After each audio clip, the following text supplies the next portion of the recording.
Freight Efficiency with NACFE's Mike Roth and Friends. Here in episode 54, we're joined by Sean Larkin. He's the Director of Sales and Business Development at Amply Power, where we talk about charging management, why electricity rates change based on time of use and demand. We talk about charging as a service and how we move from the chicken or the egg discussion to the chicken and waffles discussion when it comes to electric vehicles. He also talks about the importance of bringing all stakeholders together to help scale vehicle electrification and the need to focus on service and maintenance of the chargers. Today we have joining us Sean Larkin. Sean's the Director of Sales and Business Development at Amply Power. It's a real pleasure having you on today, Sean. Thanks for joining us. Thanks, Mike. It's a pleasure to be here. Appreciate the invitation. Yeah, we're going to get into some stuff a little out of my wheelhouse, so I'm looking forward to this. And you know, this podcast is entitled Freight Efficiency with NACFE's Mike Roth and Friends. And you know, people that listen to all of these get a little tired, or sometimes they at least say, boy, you take the first 5 minutes trying to figure out how you two were friends, but I'm not going to stop doing it. So, so can you help? I mean, when did we meet? Or how did NACFE and Amply sort of get together? Do you remember, Sean? I do. I consider us new friends who share an old passion for freight and electrification. But recently, I think we both shared back-to-back panels at TMC.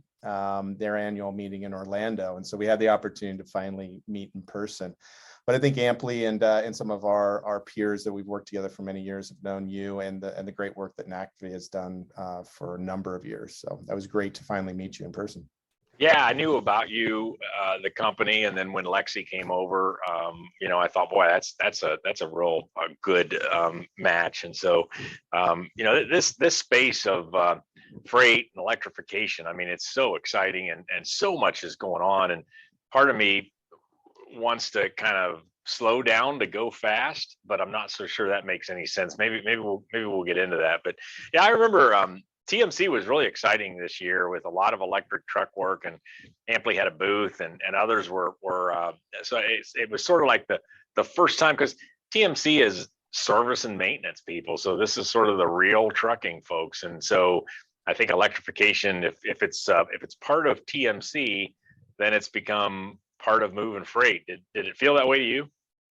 It did. One, it was just good to have everybody there. I think it was after COVID, and just a tremendous bunch of people there, and almost there was a definitely a hunger in the crowd to learn about electrification. I think there was 10 different breakout sessions and panels strictly on that in different disciplines. And I spoke on one with electrification and some of the pitfalls, and it was standing room only. They warned me it would be standing room only, yeah. And it was. And the questions varied from, where do I start, to fleets that have already deployed and are well into production.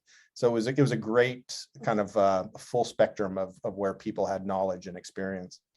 Yeah, and when you get out into these mainstream things, there's also a group of people there who are showing up, I think, to try to tell the boss why they shouldn't do electric trucks. The real skeptics, and I always find those interesting conversations. I'm sure you had a few of those. I know I did. Yeah, I try to tend to listen more and talk less, and I practiced this at the meeting. And so at that show, everyone that I came across and they asked about Amply, I said, ask them the same question, like, what do you know about electrification, or about fleet electrification specifically? And it was vast majority, I know very little, but I do know this, and some of that might just be some misnomer, or some information that was in the past. But as they started to talk more and more, they found that they knew less and less, but were eager to know, what it looks like. How do I position my fleet? What is it? What's the next steps I need to take? But most of them that I spoke to, and I asked that question, mass majority were like, I don't know enough. Yeah, so that's a vote for it's going to happen, and I better figure it out, or at least it's starting to come. So tell us about Amply Power. I mean, the history, what you do, what markets you're in, and maybe kind of what's your plans for the future. Yeah, Amply was founded in 2018, so we've been around for about 4 years. Believe it or not, we're a little bit older in this space, electrification, since it's fairly new as an industry itself. And we started really on the foundation. How do we make this easy infrastructure pivot for fleets that are moving to electrification? And that was, we understood, similar to what we've seen in other industries, that there's some barriers to this. There's a cost of barrier for capital expenditures in the infrastructure. There's a knowledge barrier. And then there's the operations and the maintenance and the efficiencies of these chargers. And when we looked at this, it seemed there's a lot of parallels to a couple different industries. And when it comes to efficiency, software is a key in that type of solution. And so we started to develop our Omega platform, which is really charge management software, to bring that, multiple things. But number one, really to help lower that cost of energy. There's 3,000 utilities across the country, each with different type of tariffs and rates. And traditional diesel, you pretty much know what that is on a fairly decent rate, but electricity can fluctuate 100, 200, sometimes 300% in a day. And so we identified that this is really important in order to maximize the lowest cost of energy through software and deferred charging, and then also on the operations side to make sure that it seamlessly kind of works into their existing fleet of vehicles, and the maintenance and the uptime was really critical. People pontificate, I think NACV, we do it as well, that, that electric cost is more stable than diesel. And that's probably true like over months and years, but not minutes and hours, right? I mean, that's your point. Is that right? It is, yeah. When you're looking at your electric rate or residential, there's usually two, but on commercial rates, you can literally fluctuate hour by hour. And when you're using that energy may not be the optimum time when you need to charge, or when you come back to the depot, or there's an opportunity in the field. So yeah, it's a variable that's in the market. And that's driven by demand. So when there's high air conditioning loads late in the afternoon, when homes and offices and everything else is open. I mean, maybe this is a little utilities 101 here, but is that the main driver as to why those rates change? Correct. Yeah, you would really have demand charges, which is that high peak where there's a lot of demand on the grid and the price goes, up in those instances. And then there's time of use that can be combined with that as well, where those high usage areas also can be in blocks of time versus just the immediate demand. Tell us more about Amply. So Amply started in 2018 as a startup, and we saw a real demand in the marketplace, especially in fleet electrification, for software to bring efficiency and lower cost of energy, as well as charging as a service to really help lower that initial upfront cost that is so incredibly high when you're looking at infrastructure. So that was the premise of our first solutions that we started with. And we looked at an industry like transit, which was a perfect example where the vehicles were coming, they have a high load of electricity, and there's a need to bring that efficiency to that model in order to make sure that those buses are fueled or batteries are full at every duty cycle.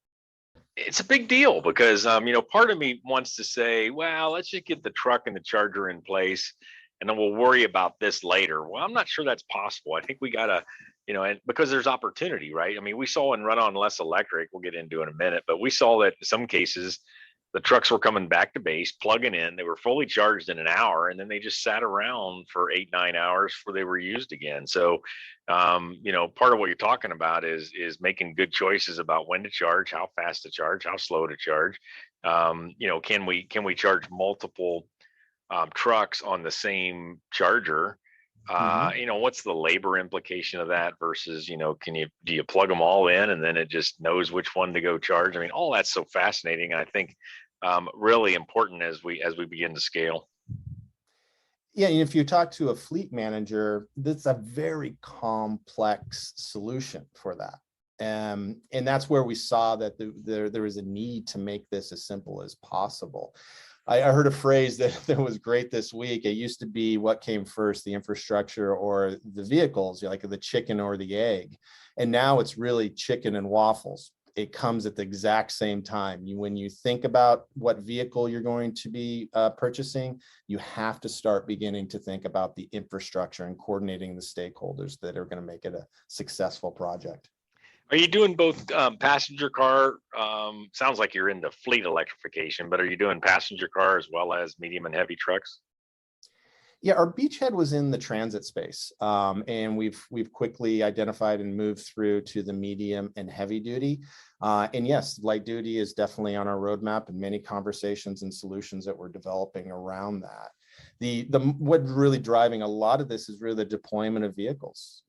Medium to heavy duty are just starting to really ramp up and become to market with some tier 1 solutions. And the light duty in the fleet space are really we're going to see a tremendous amount of vehicles coming out from that type of sector as well. So it really depends on when those vehicles are arriving, when they're going to be able to be into use. And right now we're seeing a lot in the transit, the medium duty, and the light duty is coming quickly behind. Yeah. So I guess I just dove into this a little quickly. Sean, tell us about yourself. I mean, how did you get to, you personally, how did you get to this, and what drives you in this space? Yeah, well, originally I'm from Portland, Oregon. I was born in Seattle and I was raised in Portland. And I live in Boston now through I did the reverse commute. Most people go East Coast to West Coast, but what brought me there is over 20 years experience in clean tech. And so when I was growing up in Oregon, and to be a little bit of insight into me, we used to go into the mountains and we go hiking. There'd be these clear cuts of forests, and it'd just be amazing. They're all over the place. And that kind of started a little bit of my passion around sustainability. And since then, I had the fortune to follow into a couple different industries, such as distributed energy, battery storage, and then in the fleet space and electrification space for the last 5 years. So I love what I do. You can ask my wife. She tells me all the time that I've never seen anybody more passionate about learning and diving into this. So, and there's no shortage of learning in this industry. Being humble and teachable on a daily basis, because it changes so quickly. Yeah, I do. I think you're right on the skill sets. I mean, I think about the people, and I think trucking. I asked an interesting question this week of someone around, can trucking pull this off? And their answer kind of surprised me. It wasn't a trucking, long-term person that said it, and they go, no, trucking knows how to get stuff done. You know how to, do things, and even big changes. I mean, they said the industry is too modest about the changes they do, which I found really pretty insightful. I'd like to just I've been thinking about things to ask you, Sean, and I got a couple on my mind, and Run on Less Electric. We went out and visited a bunch of early fleets, and one of the things that we kept hearing were how much drivers like the electric trucks. I was sort of taken aback and surprised when the operations people and the maintenance people that we talked to, now these are, at each site, these are at the depots or the warehouses or manufacturing plants that are housing these trucks. They're excited about the trucks. And, I was trying to literally, I was going through my mind and asking them a lot of questions. And I think what we found is, this idea of EVs being simpler. And, if you've got home charging, I mean, cars, we talk about charging in the garage, how simple it is, right? You pull in, you charge. I mean, EV car owners talk about not going to the gas station, is how great that is. So we're kind of coming up with this hypothesis that that fleets are wanting to go fast at each location rather than slow at a lot of locations. And so I think that's a good thing, because I think if they go fast at a location, then the utility, the infrastructure people, everybody's sort of confident in a fast game, a fast project, rather than some slow one where they don't know if it's going to happen or not, that kind of thing. Will you agree with that? Or, I mean, your early work, does that make sense to you? It does. I often have the pleasure when we go out on our depots or we go to customers. I always like talking to the drivers. They're the ones that use the product day in and day out. I have yet to find, Mike, a driver that doesn't love the performance, the feel, and just the fact of it being a zero emission vehicle. So that's proven that the drivers love it. Less maintenance and new technology that people are getting educated on is great as well. So I don't see when I'm out there that there is much of a resistance against adoption of the vehicles. When we look at the infrastructure, that's where it comes a little bit different. Usually when they come up, the traditional diesel, they plug it in, or they fuel up and they drop it off and they're good to go. And with electric, what we like to say is plug it in and leave it and let Amply take care of the rest. And that's where our charge management really helps out with that. But I love it when I hear someone from a fleet manager that says, I don't know why we're not moving quicker on this. I want 20, I want 50, I want 100 trucks. And that brings music to my ears, because that means that there's proof points that we've met that minimum requirement, and use cases are out there. Exactly what you just NACFE just produced for the step vans. It's a perfect point. It's a great application for electrification. Yeah, and I think too often we think about something new in terms of the baseline. Here's where we are today, and then here's where we're going to be with the new thing, and oftentimes forget there's a transition. So if you think about somebody buying 50% of their, or let's say 10% of their new trucks are electric each year, that's a 10-year turnover or longer. And to operate both electric and diesel trucks, and the technicians and the drivers, you got drivers saying, I want in that truck or this truck or the other. I think what we're just seeing is, one, they believe it's going to work, and two, let's just get on with it and make that transition really short. I think when we look back 5-10 years from now, I'm pretty sure this is the way it's going to go. Yeah, I see the early adopters might have 5, and then there's going to be this really critical leap to whatever their mandate is, 50, 100. The vehicles are there, the infrastructure is proven, and the early adopters already have use cases that say this works. So I think you're right. I think we're going to see some significant early movers go all in the next 12 to 18 months, and the pilots are going to be moving to production really quickly. Yeah, I think utilities should pay attention to this, because I think if that happens, then the fleets are going to be serious about a whole quick project, rather than, we'll do some and then we'll think about it and make a decision to do more, and then we'll think about it, do a decision to do more, and then we'll think about it. I just don't think. I think that's a recipe for problems, and I think that we're finding that it's very opportunistic to move forward in that way. And another one I was going to ask you about, and we hear all the time, get with your utility early, get with this group early, that group early, and get the team in place. And collaboration is so important, and we totally believe in that, but that's hard to get all the people around and get them committed and really move forward. So what are you seeing from a teaming standpoint with this infrastructure in particular, where some of them are going really well and where others aren't? What's the recipe for success there from a team standpoint? A lot of companies. There is, and I'll go back to the phrase I use often, is that it takes a village. It takes all stakeholders, from the end user to the OM of the vehicle itself, to the utility, to an integrator like Amply, to the dealerships, to the actual drivers themselves. It takes a lot of people to make a successful program. And in having those stakeholder conversation early, I would say it would cut out the majority of headaches. So as they're thinking about when we're going to buy the vehicles, what is our roadmap, you're also instituting all those stakeholders in the same conversation. And we used to use a 3x multiplier. So if you're looking at 5 stations, we suggest you build out for 15. And now it's almost a 5x. If you're, wow. if you're building 5 stations, plan for 25. And the utilities desperately want that information. They want to know where that load is coming in the next coming years, so they can make accommodations and they can make it providing to the customers. Any when things don't go, what groups are typically missed that should be at the table a little earlier? Have you seen anything there? Interesting you should say that. We, similar to you, we do a lot of work at the ports, which again is a great application for yard trucks. One of the kind of stakeholders that we found really needs to be at the table are the port authorities themselves, or an AHJ or air quality management.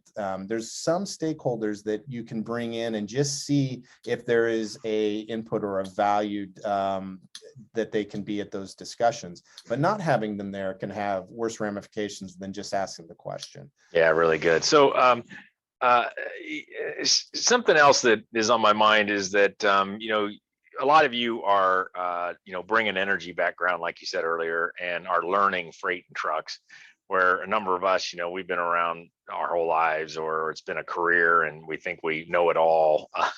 What are some things that you and the team there at Amply are learning about trucks and freight and movements that you actually think we're missing, or those of us who are deep into it don't see the forest for the trees? Anything that comes to mind that you figured out here around maybe the electric side of moving freight that you want us all to know? Yeah, we have some great learnings, and we learn every day, as I said, especially from fleet owners, managers, and operators. They've been doing this a while, and they do a fantastic job. And for us, energy is the key. I would say if there's one thing that we have learned, an aha moment, it's accountability, and accountability with the infrastructure itself. We have maintenance and service contracts for the trucks, but what we're finding is there really needs to be a focus on service and maintenance for the infrastructure itself. And if you're investing in this equipment for 5-10 years, you have to take care of it. You have to make sure that you have good warranties and good service agreements and service level agreements to make sure that that equipment is operational and ready to go every single day. And that's one of the things we learned just by listening to the freight industry and the customers and identifying that there's a real need in the marketplace for that. Yeah, I mean, moving freight's all about uptime. I've learned that over and over and over again. Yes. And these are expensive assets. We expect our goods to be there. And it surprises me, actually. I mean, I don't know why it surprises me. I'm in the middle of it, but that that you go to the store to buy, even a certain barbecue sauce, for goodness sake, Sean, and it's there, or this, the right inseam and waist is there for my jeans. I mean, so it's there. So, but that's there because of that dedication to uptime. I remember when we published our first infrastructure report, we said there's 3 things, and one of them is make sure you don't forget service and maintenance of these infrastructure. And I think it is one to kind of miss sometimes and really important. Yeah, absolutely. There's lots of KPIs or different type of things we measure. Our number one measurement of success is uptime. The number one commitment that we have is that equipment is going to be operational 99% of the time. And for fleet managers, their worst nightmare is that truck or that van isn't charged when they're ready to go. And that's where that accountability really comes into play to make sure that equipment runs well. What's a couple of key things that, and it's kind of building on the last question, but what's a few key things that the industry needs to do around electrification to go faster and for it to really be more successful deployments? Well, I think we covered it. It's really getting those stakeholders involved early. Utilities, really a key people to have in the conversation. I also think it's good to have a well-designed infrastructure that's going to be scalable. Like I said, if you're planning for 5 today, plan and build out for 25, tomorrow. And those are kind of 2 of the quick things that if you had to take away something from this conversation, I would say those would be the top ones that I look at. Yeah, very good, Sean. So, hey, thank you so much for joining us. It's been very interesting hearing from you, and let's hook up with the next truck show we're together on. Thanks for being on. That sounds great. Thank you, Mike. I appreciate it. Freight Efficiency with NACFI's Mike Roth and Friends.